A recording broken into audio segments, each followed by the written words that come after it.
വെക്കേഷനൊക്കെയാണ് അല്ലേ? അപ്പോൾ എല്ലാവരും വീട്ടിലിങ്ങനെ ബോറടിച്ചിരിക്കുന്നവരായിരിക്കും, വെറുതെ ഇരിക്കുന്നുണ്ടായിരിക്കും.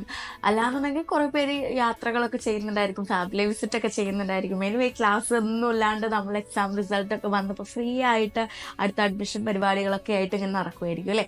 അപ്പോൾ ഈ ഒരു ടൈമിൽ നമ്മുടെ ടൈം കുറച്ചും കൂടെ പ്രൊഡക്റ്റീവ് ആക്കാൻ വേണ്ടിയിട്ട് നമുക്ക് ചെയ്യാൻ പറ്റുന്ന, വെറുതെ ബോറടിച്ചിരിക്കുകയാണെങ്കിൽ കുറച്ച് ഫണ്ണായിട്ട് ക്രിയേറ്റീവായിട്ട് ചെയ്യാൻ പറ്റുന്ന കുറച്ച് കാര്യങ്ങളെ കുറിച്ചിട്ടാണ് ഇന്നത്തെ ഒരു വീഡിയോ എന്ന് പറയുന്നത്.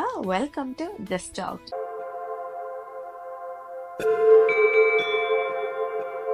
ഒന്നാമത്തെ കാര്യം കണ്ടന്റ് ക്രിയേറ്റർ ആവാന്നുള്ളതാണ്. ചിലർക്ക് നല്ലോണം ആഗ്രഹം ഉണ്ടായിരിക്കും ഈ ഒരു കണ്ടന്റ് ക്രിയേഷനും വീഡിയോസ് യൂട്യൂബിൽ ചെയ്യുക, ഇൻസ്റ്റഗ്രാമിൽ ചെയ്യുക.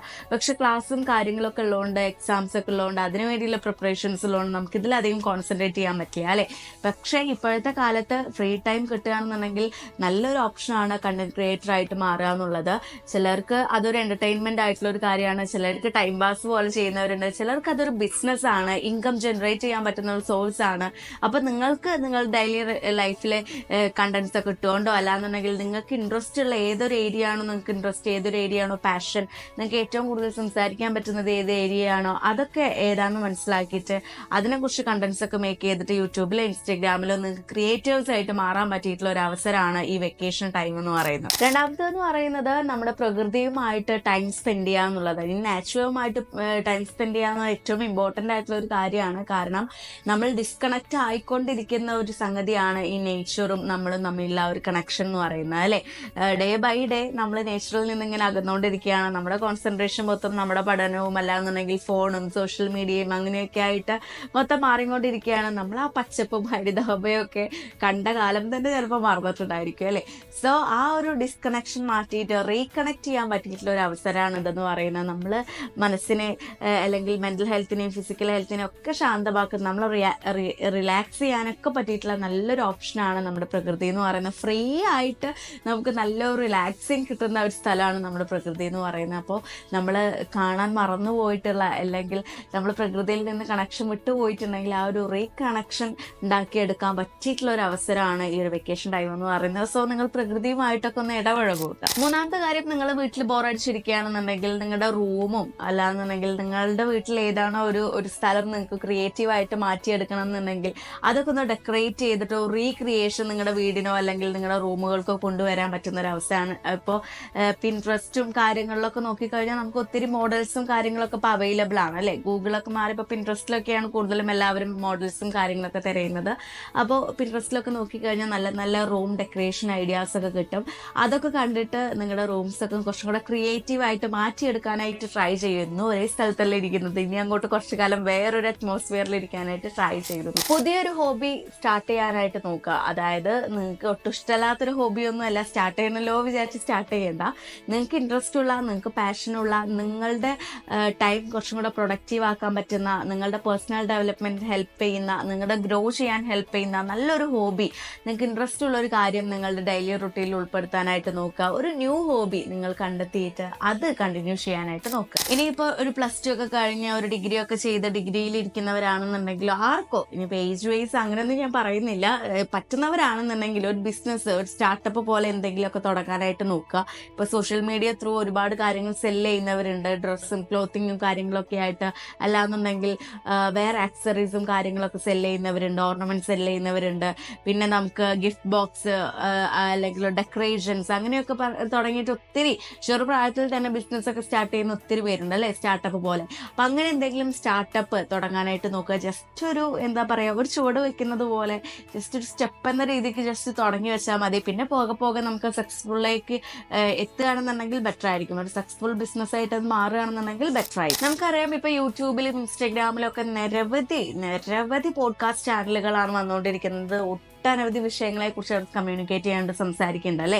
അപ്പോൾ പോഡ്കാസ്റ്റൊക്കെ താല്പര്യമുള്ളവർക്ക്, ഇപ്പോൾ ക്യാമറയുടെ ഫ്രണ്ടിലൊന്നും വരാൻ താല്പര്യമില്ല, അല്ലാന്നുണ്ടെങ്കിൽ ഒരു കാര്യത്തെക്കുറിച്ച് അഭിപ്രായം പറയാൻ താല്പര്യമുണ്ട്, എൻ്റെ വോയിസ് എല്ലാവരിലേക്ക് എത്തണം എന്ന് ആഗ്രഹമുള്ളവരൊക്കെ ആണെന്നുണ്ടെങ്കിൽ ഒരു പോഡ്കാസ്റ്റ് ചാനൽ തുടങ്ങുന്നത് വളരെ നന്നായിരിക്കും. പോഡ്കാസ്റ്റിങ്ങിനൊക്കെ പറ്റിയിട്ടുള്ളൊരു സമയമാണ് വെക്കേഷൻ എന്ന് പറയുന്നത്. അപ്പോൾ ഓരോരോ കാര്യങ്ങളെ, ഓരോരോ ഇൻസിഡൻസിനെ കുറിച്ച്, സിറ്റുവേഷൻസിനെ കുറിച്ച്, തിങ്സിനെ കുറിച്ചൊക്കെ നിങ്ങളുടെ അഭിപ്രായം അഭിപ്രായങ്ങളും നിങ്ങളുടെ കാഴ്ചപ്പാടുകളൊക്കെ നിങ്ങൾക്ക് പറയാൻ പറ്റിയിട്ടുള്ള ഒരു അവസരമാണ് പോഡ്കാസ്റ്റ് ചെയ്യുക എന്ന് പറയുന്നത്. പിന്നെ ഏറ്റവും ഇമ്പോർട്ടൻ്റ് ആയിട്ടുള്ള ഒരു കാര്യം നമ്മളൊക്കെ ഏറ്റവും കൂടുതൽ ചെയ്യുന്നത് സെൽഫ് കെയർ അല്ലേ. ഇപ്പോൾ സ്കൂൾ ടൈമിലും കോളേജ് ടൈമിലൊക്കെ നമ്മൾ ടാനും അല്ലാന്നുണ്ടെങ്കിൽ പൊടിയും അത് ഇതൊക്കെ ആയിട്ട് എക്സാമൊക്കെ ആകുമ്പോൾ നമ്മുടെ സ്കിന്നും നമ്മുടെ ഹെയറും നമ്മുടെ ബോഡിയും നമുക്ക് ശ്രദ്ധിക്കാനേ പറ്റില്ല അല്ലേ. തോന്നും പോലെ ആയിരിക്കും നമ്മൾ മാക്സിമം ശ്രദ്ധിക്കേണ്ടായിരിക്കും, പക്ഷെ ഒരു പക്ക റുട്ടീനൊന്നും നമ്മൾ അങ്ങനെ ഫോളോ ചെയ്യുന്നുണ്ടായിരിക്കില്ല അല്ലേ. അപ്പോൾ ഈ വെക്കേഷൻ എന്ന് പറയുന്നത് നമ്മുടെ സ്കിൻ കെയറിനും നമ്മളുടെ ബോഡി കെയറിനും ഹെയർ കെയറിനും ഒക്കെ പറ്റിയിട്ടുള്ള ഒരു അവസരമാണ്.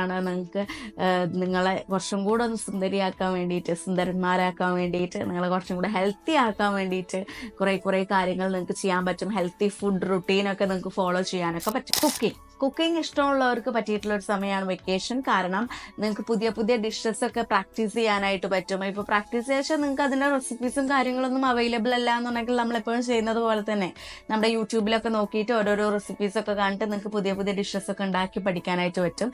ഒട്ടും കുക്കിംഗ് അറിയാത്തവരാണെന്നുണ്ടെങ്കിൽ ബേസിക് ആയിട്ടുള്ള എന്തെങ്കിലും പഠിക്കാനായിട്ട് നോക്കുക. നമ്മുടെ ലൈഫിൽ നമ്മളൊക്കെ കുക്കിംഗ് അറിഞ്ഞിരിക്കണം അല്ലേ. അപ്പോഴാണ് നമുക്ക് എന്തെങ്കിലുമൊക്കെ ഉണ്ടാക്കി കഴിക്കാനൊക്കെ പറ്റുള്ളൂ. ഒറ്റയ്ക്ക് ഇരിക്കുമ്പോഴോ അല്ലെങ്കിൽ ഒറ്റയ്ക്കായി പോകുന്ന സിറ്റുവേഷനൊക്കെ വരുമ്പോൾ നമുക്ക് തന്നെ സ്വയം ഉണ്ടാക്കി കഴിക്കേണ്ടൊക്കെ ആവശ്യങ്ങൾ വരുമല്ലോ. അപ്പോൾ ആ ടൈമിലൊക്കെ നമുക്ക് യൂസ്ഫുൾ ആവുന്ന രീതിക്ക് നമുക്ക് എന്തെങ്കിലുമൊക്കെ ഉണ്ടാക്കി പ്രാക്ടീസ് ചെയ്യുക. അപ്പോൾ ഒട്ടും അറിയാത്തവരാണെന്നുണ്ടെങ്കിൽ വീട്ടിലൊക്കെ ചോദിച്ച് ചെറിയ കുക്കിംഗ് പരിപാടികളൊക്കെ സ്റ്റാർട്ട് ചെയ്യുക. താല്പര്യമുള്ളവരാണെന്നുണ്ടെങ്കിൽ പുതിയ ഡിഷസ് ഒക്കെ ഉണ്ടാക്കി പ്രാക്ടീസ് ചെയ്തു. Learn new language. ഇപ്പോൾ നമ്മുടെ കോളേജുകളിലൊക്കെ ആണെന്നുണ്ടെങ്കിൽ നമ്മുടെ സെക്കൻഡ് ലാംഗ്വേജ് ഒക്കെ ഫ്രഞ്ചും ജർമ്മനും ഒക്കെ ആയിട്ട് വരുന്നൊരു സമയമാണ് അല്ലേ. ഇപ്പോൾ അപ്പോഴൊക്കെ അത് പഠിക്കാൻ താല്പര്യമുള്ളവരാണെന്നുണ്ടെങ്കിൽ +2 10 കുറച്ച് ബേസിക് ഒക്കെ പഠിച്ചു വെക്കാനൊക്കെ വെച്ചിരിക്കുന്നത് നല്ലതാണ്. അപ്പം അങ്ങനെ പുതിയ ലാംഗ്വേജുകളും ഒക്കെ പഠിക്കാൻ താല്പര്യമുള്ളവരാണെന്നുണ്ടെങ്കിൽ പറ്റിയിട്ടുള്ള ഒരു സമയമാണിത്. ഒത്തിരി ആപ്പുകൾ അവൈലബിൾ ആയിട്ടുണ്ട്, ക്ലാസ്സുകൾ അവൈലബിൾ ആയിട്ടുണ്ട്, യൂട്യൂബിലൊക്കെ ഫ്രീ ആയിട്ട് വീഡിയോസ് ഒക്കെ കിടപ്പുണ്ട്. അപ്പോൾ അതൊക്കെ നോക്കിയിട്ട് പുതിയൊരു ലാംഗ്വേജ് പഠിക്കാൻ ഭയങ്കര ഫണ്ണായിട്ടുള്ള കാര്യമായിരിക്കും. നമ്മൾ പുതിയൊരു കൾച്ചർ പഠിക്കുകയാണ്, പുതിയ വേർഡ്സ് പഠിക്കുകയാണ്. അപ്പോൾ പല വേർഡ്സും നമുക്ക് ക്രിഞ്ചായിട്ട് തോന്നുന്ന വേർഡ്സ് ഉണ്ടായിരിക്കും, നമുക്ക് ഫണ്ണായിട്ട് തോന്നുന്ന വേർഡ്സ് ഉണ്ടായിരിക്കും. അപ്പോൾ നിങ്ങൾ പുതിയ ലാംഗ്വേജസ് ഒക്കെ പഠിക്കുക. എപ്പോഴും ഇംഗ്ലീഷും മലയാളവും അല്ലാന്നുണ്ടെങ്കിൽ തമിഴ് ഹിന്ദി ഇതൊക്കെ അറിഞ്ഞിരുന്നാൽ പോരല്ലോ. കുറച്ച് ജാപ്പനീസ് വേർഡും അല്ലാന്നുണ്ടെങ്കിൽ കൊറിയനും ഒക്കെ പഠിക്കാനായിട്ട് ട്രൈ ചെയ്തു. പിന്നെ ഒരു ഓൺലൈൻ കോഴ്സ് എടുത്ത് പഠിക്കാം. നമുക്ക് താല്പര്യമുള്ളവർക്കാണെന്നുണ്ടെങ്കിൽ ഓൺലൈൻ കോഴ്സ് എടുത്ത് പഠിക്കാം. അതായത് നിങ്ങൾക്ക് ഓൾറെഡി ഒരു ഫീൽഡിൽ സ്കില്ലുണ്ട്, ആ ഒരു സ്കില്ലുള്ള ഏരിയയിലായിട്ടാണ് നമ്മൾ നെക്സ്റ്റ് ഇയർ പഠിക്കാൻ പോകുന്നത്, നെക്സ്റ്റ് അക്കാഡമിക് ഇയറിൽ നമ്മൾ പഠിക്കാൻ പോകുന്നത്. അപ്പോൾ അതിന് ആ സ്കില്ല് ഇൻക്രീസ് ചെയ്യുന്ന ലെവലിൽ നിങ്ങൾക്ക് എന്തെങ്കിലും ഓൺലൈൻ കോഴ്സ് അവൈലബിൾ ആയിട്ട് വരികയാണെന്നുണ്ടെങ്കിൽ അത് പഠിക്കാം. ക്യാഷ് ഇല്ല എന്നുള്ള ബുദ്ധിമുട്ടാണെന്നുണ്ടെങ്കിൽ നമ്മുടെ യൂട്യൂബിൽ ഇപ്പോൾ ക്ലാസ് പോലെ തന്നെ ഓരോരോ സെക്ഷൻസ് ആയിട്ട് ഒത്തിരി വീഡിയോസ് ഇടുന്ന ആൾക്കാരുണ്ട് അല്ലേ. അപ്പോൾ അതൊക്കെ നോക്കിയിട്ട് നിങ്ങൾക്ക് പഠിക്കാനായിട്ട് പറ്റും. ഇനിയിപ്പോൾ ഓൺലൈൻ ക്ലാസ് ക്കുന്നതിന് പകരം നിങ്ങൾക്ക് ഇന്റേൺഷിപ്പ് വേണമെന്നുണ്ടെങ്കിൽ അങ്ങനെയും ചെയ്യാം. നമുക്ക് ഒരു കാര്യത്തിനെ കുറിച്ചിട്ട് അറിവ് മാത്രം ഉണ്ടായാൽ പോരല്ലോ, അത് ബൈ പ്രാക്ടിക്കൽ കൂടി നമ്മൾ അറിഞ്ഞിരിക്കുന്നത് നല്ലതാണല്ലേ. ഒരു ഹാൻഡ് ഓൺ എക്സ്പീരിയൻസ് നല്ലതല്ലേ. അപ്പോൾ അത് നിങ്ങൾക്ക് ഇന്റേൺഷിപ്പ് താല്പര്യമുണ്ടെങ്കിൽ അങ്ങനെയും ചെയ്യാം, അല്ലെങ്കിൽ ഓൺലൈൻ ക്ലാസ്സിന് പോകണമെന്നുണ്ടെങ്കിൽ അത് ചെയ്യണമെന്നാണെങ്കിൽ അങ്ങനെയും ചെയ്യാം. പിന്നെ നമ്മുടെ റീഡിങ്, മെഡിറ്റേഷൻ ഇതൊക്കെ ചെയ്യാനായിട്ട് നോക്കാം. നമുക്ക് ഈ റീഡിംഗ് എന്ന് പറയുന്നത് പലപ്പോഴും നമ്മുടെ സ്കൂൾ ടൈമിലൊന്നും നമുക്ക് അല്ലെങ്കിൽ കോളേജ് ടൈമിൽ കുറേ നോവൽസോ അല്ലാന്നുണ്ടെങ്കിൽ വലിയ കഥകളും അങ്ങനെയൊന്നും വായിച്ചു തീർക്കാൻ പറ്റിക്കൊള്ളുന്നില്ല അല്ലേ. സ്കൂളിൽ പഠിക്കാണ്ടാവും, അതുകൂടാണ്ട് നമ്മുടെ ഇഷ്ടങ്ങൾക്ക് വായിച്ചിരിക്കാനും നമുക്ക് പറ്റിക്കൊള്ളുന്നില്ല. അറ്റ്ലീസ്റ്റ് നിങ്ങളുടെ വായനാശീലം ഇമ്പ്രൂവ് ചെയ്യാൻ പറ്റിയിട്ടുള്ള ഒരു ടൈമാണ്. അത് യൂസ്ഫുൾ ആയിട്ട് എടുക്കാനായിട്ട് നോക്കുക. നമ്മുടെ റൂമിലിരുന്ന് സമാധാനത്തിൽ ഒരു പുസ്തകമൊക്കെ വായിച്ച് തീർക്കുക. രസമാണ്, നമ്മൾ ഓരോരോ പുസ്തകങ്ങളൊക്കെ വായിക്കുന്ന രസമല്ലേ. അപ്പോൾ പുതിയ പുസ്തകങ്ങളൊക്കെ വായിക്കാൻ താല്പര്യപ്പെടുന്ന ഒത്തിരി പുസ്തകങ്ങളുണ്ടായിരിക്കും. ടൈമില്ലാത്തതുകൊണ്ട് നമ്മൾ മാറ്റിവെച്ച ഒത്തിരി പുസ്തകങ്ങളുണ്ടായിരിക്കും, അതൊക്കെ എടുത്ത് വായിക്കുക. അതുപോലെ തന്നെ മെഡിറ്റേഷൻ യോഗ പോലുള്ള പരിപാടികളൊക്കെ ചെയ്യാൻ നമ്മുടെ മെൻ്റൽ ഹെൽത്തിന് വളരെ നല്ലതാണ്. നമ്മൾ റിലാക്സ്ഡ് ആയിട്ട് ഇരിക്കാൻ ഒത്തിരി സഹായിക്കുന്ന കാര്യമാണ്. പിന്നെ ഏറ്റവും ഇമ്പോർട്ടൻ്റ് ആയിട്ടുള്ള ഒരു കാര്യം ട്രാവലിംഗ് നിങ്ങൾക്ക് സോളോ ആയിട്ട് ചെയ്യാം, ഫാമിലിയോടൊപ്പം ചെയ്യാം, ഫ്രണ്ട്സിനോടൊപ്പം ചെയ്യാം, കൊളീഗ്സുമായിട്ട് ചെയ്യാം, എങ്ങനെ വേണമെന്നുണ്ടെങ്കിൽ നിങ്ങൾക്ക് ചെയ്യാം. നല്ല പുതിയ ഡെസ്റ്റിനേഷൻസിലൊക്കെ പോയിട്ട് ട്രാവൽ ചെയ്യണം, കാണണം, എക്സ്പ്ലോർ ചെയ്യണം എന്ന് ആഗ്രഹിക്കുന്നവരെ കാണുന്നുണ്ടെങ്കിൽ ട്രാവലിംഗ് ഒരു ബെസ്റ്റ് ഓപ്ഷനാണ്. നല്ലൊരു ഹീലിംഗ് മെത്തേഡാണ്, നല്ലൊരു റിലാക്സേഷൻ മെത്തേഡാണ് ട്രാവലിംഗ് എന്ന് പറയുന്നത്. അപ്പോൾ നിങ്ങൾ യൂസ്ഫുൾ ആയിട്ടുള്ള രീതിക്ക് നല്ലൊരു ഡെസ്റ്റിനേഷൻ കണ്ടെത്തിയിട്ട് യാത്രകൾ പോകാനായിട്ട് നോക്കുക. കുറച്ചും കൂടെ എൻ്റർടൈൻ ആയിട്ട് ജോയ്ഫുൾ ആയിട്ട് ഇരിക്കാനായിട്ട് സഹായിക്കും. അപ്പോൾ നിങ്ങൾ വെക്കേഷനായിട്ട് ബോറടിച്ചിരിക്കുന്നവരാണെന്നുണ്ടെങ്കിൽ ഇതൊക്കെ ഒന്ന് ട്രൈ ചെയ്ത് നോക്കൂ.